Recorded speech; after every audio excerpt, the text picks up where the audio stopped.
সংঘৰ এতিয়া তাৰিখটো মই পাহৰি গৈছোঁ, আজি ইমান 30 বছৰমান হ'ল নেকি।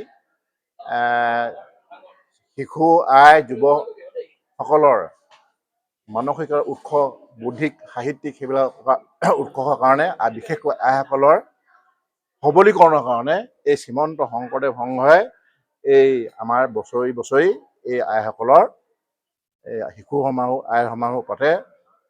এই আইসকলে এই চাৰিবেৰৰ মাজত এই ভাতৰ চৰুটো লৈ মানে আগতে আছিলে, এতিয়া সেইবোৰ নহয়। আইসকলৰ ওলাই আহিব হ'ল, আইসকল সবলীকৰণ কৰিব হ'ল বৰ্তমান যুগত। গতিকে আইসকল ওলাই আহিছে।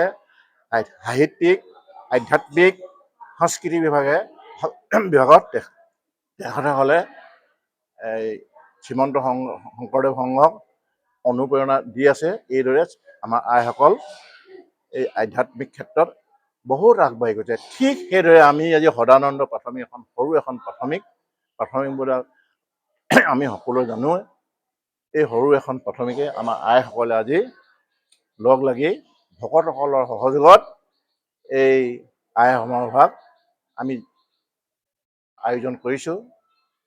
এইখিনি কৰিবলৈ যাওঁতে আমাৰ সহস্ৰ কোটি অপৰাধ হ'ব পাৰে, সমস্তখিনি অপৰাধ ভকতসকলে ক্ষমা কৰিলে আমি কৃতাৰ্থ হ'ম। কৃষ্ণ শংকৰ সৰ্বগুণাকৰ যাকেৰি নাহি উপাম, তোহাৰী চৰণৰ ৰেণু শতকোটি বাৰেক কৰোঁ।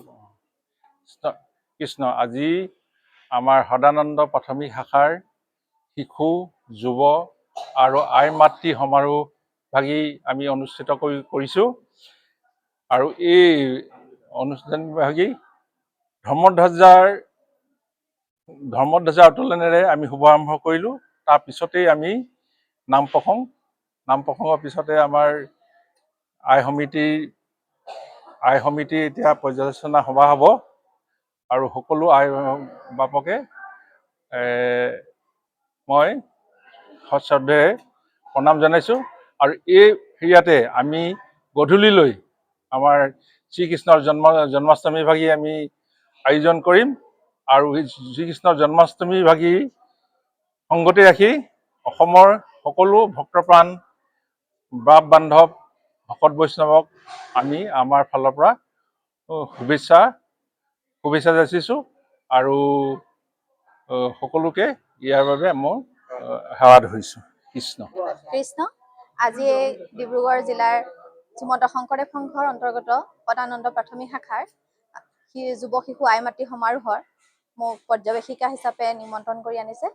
ইয়াৰ বাবে মই যোগ্য নহয় যদিও মই নিজকে গৌৰৱান্বিত অনুভৱ কৰিছোঁ।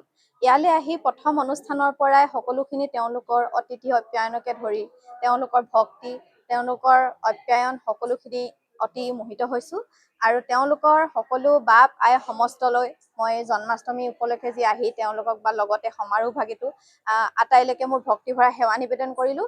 আৰু এই প্ৰাথমিক শাখা গৌৰৱোজ্জ্বল কামনা কৰি ইয়াকে ক'লোঁ মই। কৃষ্ণ।